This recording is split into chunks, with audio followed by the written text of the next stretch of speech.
Hello, world, and thank you for being here today. Welcome to episode 3 of Soil and Soul with your hostess, Stephanie. So, welcome. Today's show is going to be a short one. Today is Introduction to Soul. So, yesterday we did a quick introduction to what are the basics of soil. And today I wanted to talk about the basics of soul. Because she's got soul, and everybody knows that it's alright. Oh, it's alright. So what does soul mean to you? So after you listen to today's video, please comment below about what comes to mind for you when you think of soul. So soul is often defined as the essence of a person or an animal, or even some people believe objects. So it is the spiritual or immaterial substance of a being. And different traditions and different belief systems define the soul in different ways. And so throughout this year, as we explore soil, we'll also be exploring different belief systems about soul from around the world. So some of the other interesting aspects of soul are that when we look at what the Greek philosophers were studying when they were discussing soul, was the Greek word psyche. So when we look at psychology, oftentimes people think of it as the study of the mind. And for me, when I began to study psychology in educational institutions, my goal for studying psychology was to understand the soul, was to study the soul, and was to study the causes of suffering and how to help alleviate suffering in the world. And so that's part of why my journey and my educational and professional path has been as eclectic as it is, which serves really as a skillful means for helping to educate others along their spiritual and physical healing journeys. And so that's, again, that confluence, that weaving of soil and soul, where the physical and the spiritual connect. In Hebrew, the Hebrew word for soul actually is part of what means it means a creature that breathes, nefesh. And then in Greek, it means a living soul. So when they were talking about the soul in ancient times, they were actually referring to it as life itself, as what puts life into creation.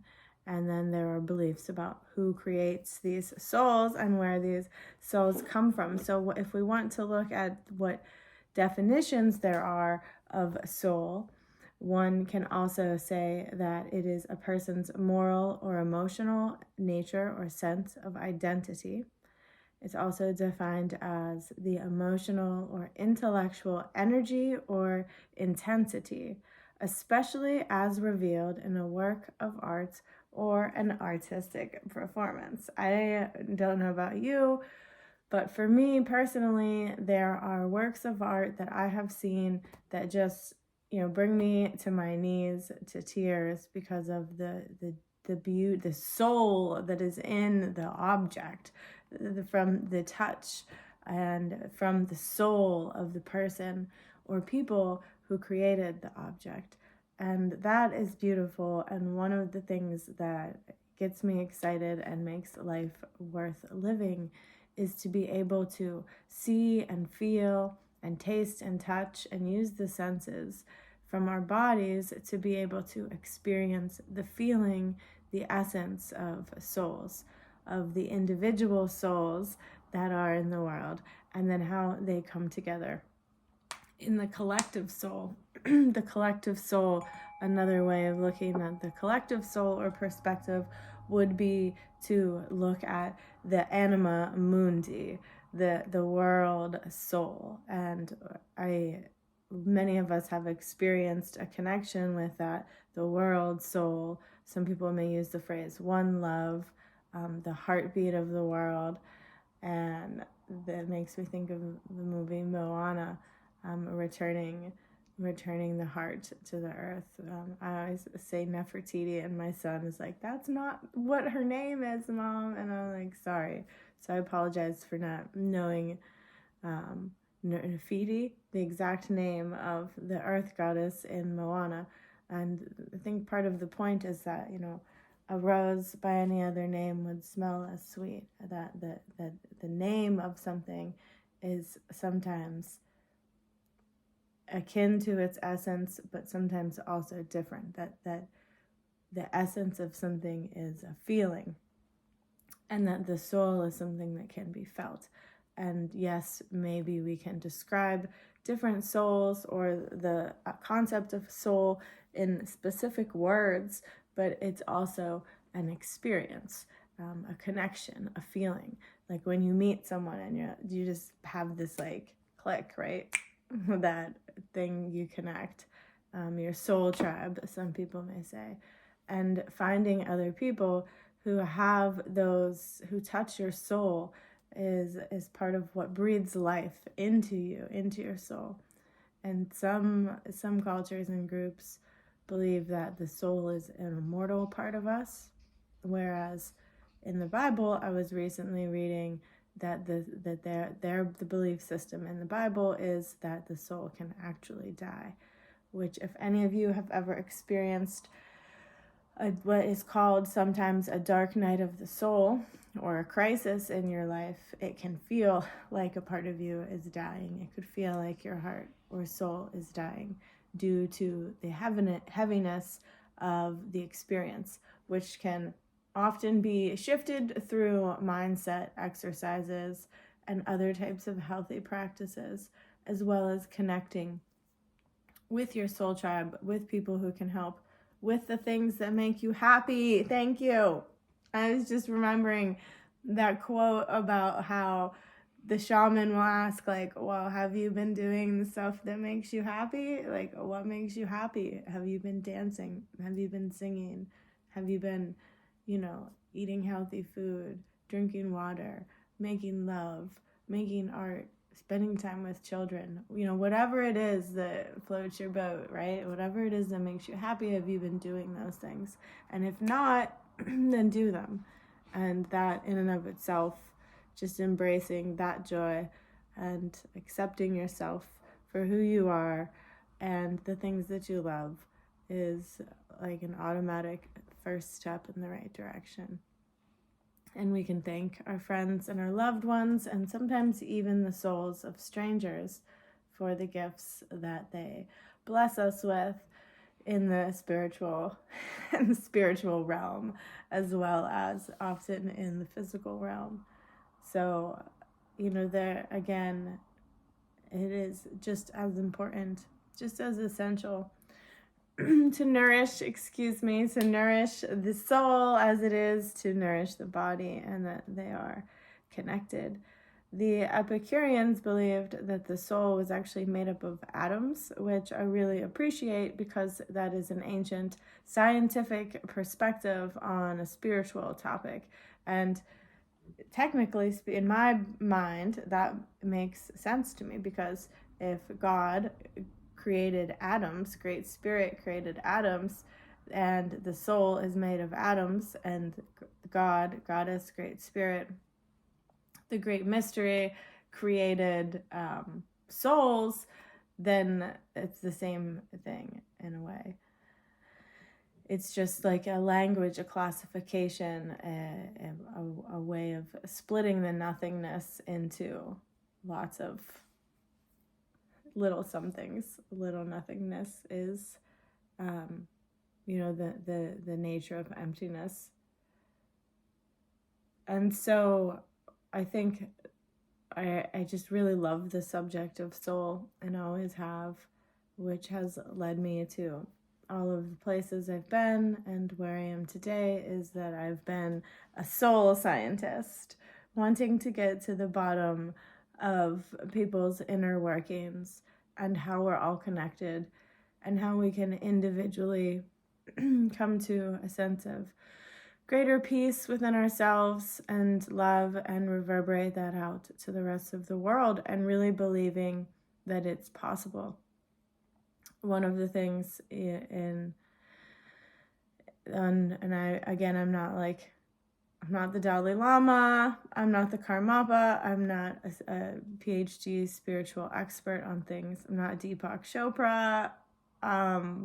However, my understanding is that one of the vows of bodhisattvas is that to reincarnate until, you end the suffering of all beings. And it's funny because as you go through that process and that path, you really do cultivate and get to know a deeper relationship with yourself, including a deeper relationship with suffering, which is also part of the prayer to Pope St. Clement, is to increase suffering, because to increase one's suffering increases one's humbleness, compassion, knowledge, ability to love. And so it doesn't make sense because one would not want to suffer, but through that suffering, through that experience and composting of it, that suffering again then helps the soul to improve and to be more alive. And so if we are all one and we want to end the suffering of all beings, then the first, best, most highest thing that we could do would be to end our own suffering, right? And that by ending our own suffering, we can then help end the global suffering. And so we're at a place where yesterday I talked about nourishing the soil and the how imperative it is, that essential that it is that we begin to nourish the soil and to build more topsoil in the world, because we're losing it at an alarming rate. That also reminded me, for some people, they think about nuclear bombs or other types of warfare and like the atom explosion thingy. You all can laugh at me who are super scientists out there that I don't remember what it's called, atom fusion machine. That life could end at any moment, or from a car accident or a stroke or any kinds of things, and to really just enjoy what you love, to let the soft animal of the body love what it loves, because that's part of being here now, and that's part of ending your suffering, and that does help the whole, to take care of yourself and to end your own suffering so that you can be happy. Like, people like to be around happy people, people that reverberates, just like how the energy that we give to water can change the water molecules. The energy that we give to people can change their mood and can change their life.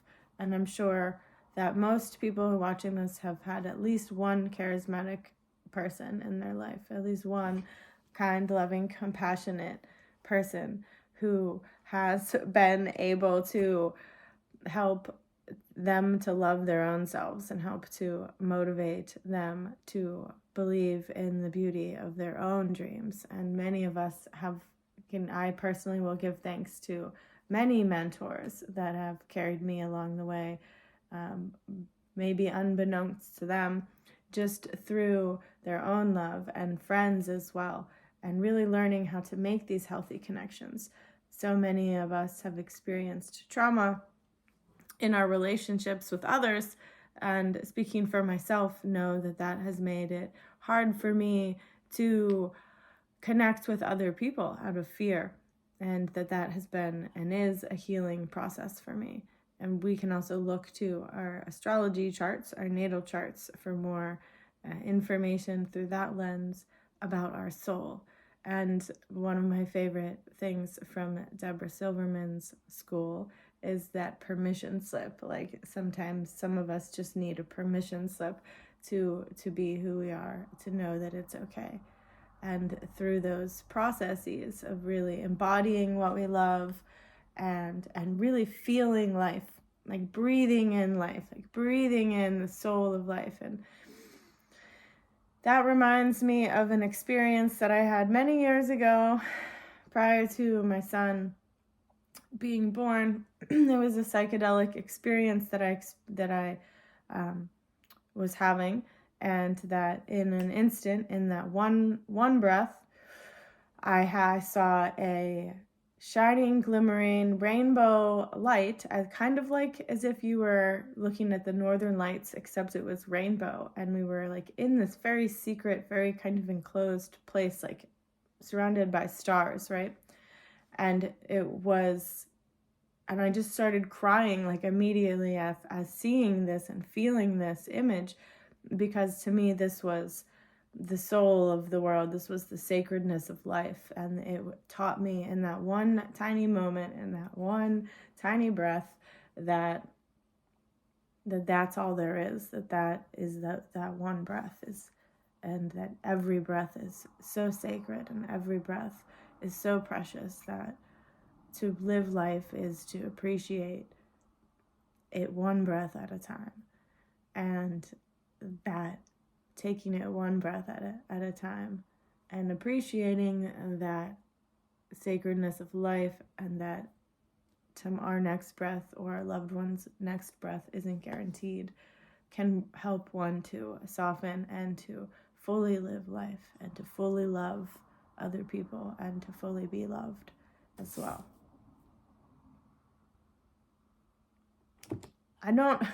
So thank you for that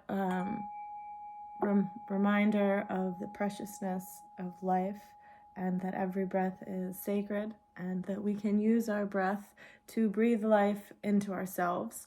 We can use, like if you love dancing, you can, move your hips more, get your kundalini flowing, just feel good in your body, using your lips as you breathe, and to speak words of life into your own heart and into the world. And that as we speak, our soul is actually projected through those waves that can be measured by science, into the world. And so speaking love into the souls of others, and not hate, and learning how to not speak angry words when one's feelings are hurt or one feels confused, because that reverberates and that has an effect as well.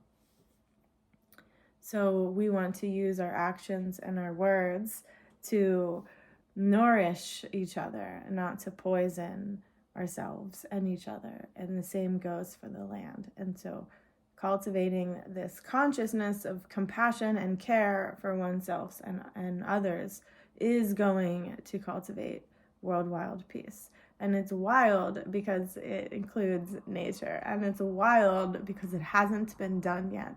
To my knowledge, I'm not quite sure if there's been a recorded time in history when the world was at peace. So that would be a cool goal for 2023. And it could go in the Guinness Book of World Records, because no one's ever done it before. So we could all do it together. And I know I sound a little bit Pollyanna-ish, a little optimistic here, but when we think about how, topsoil is going to be gone in 100 years, and we could blow up at any time, and that God could take my soul away, the breath of life away from me at any moment, it really softens one, and also allows one to feel even more, and to really enrich the life experience, to really savor in and appreciate the richness, the spiritual richness and beauty of ourselves and those around us, as we are an extension of that collective soul. And that if we want to love the world, we must also love ourselves. All right, folks, and I will leave it at that, because I've gone on a little bit longer than I expected. So I thank you for watching today's short episode on the introduction of soul for Soil and Soul. Keeping my commitment of bringing you 1 minute a day. And also I wanted to read this quote here from wisdombridge.net resource for soul activism about the indigenous soul and the indigenous relationship with land. And I have read somewhere, not on this page, the quote that we're all indigenous to somewhere. We all have a connection to land somewhere, and we're able to trace our roots to those physical places as well as my Vermont accent, as well as tracing our soul roots to the things that make our soul want to live. Reclaiming our indigenous soul. The indigenous soul lives close to the ground, to moss, river, and loon. Loo! It moves in springs and wind. Is close to the breath of coyotes, Huelecoatl. It is scratched on rock walls around the planet, is seen dancing around firelight, and is heard in stories told under the canopy of stars. The indigenous soul is the thread of our humanness, woven inextricably with the world, where all things meet and exchange the vitality that is life, there is soul. Where all things meet and exchange the vitality of life, there is soul. So let's regenerate life in ourselves. Thank you, Infinite Wisdom, for that. And in the soil, and in the lives of those around us. Plant seeds of hope and love and joy, because those are the ones that are most worth growing. All right, folks, be at peace and be a blessing. The earth is sacred, and you are too. Have a beautiful day. Bye.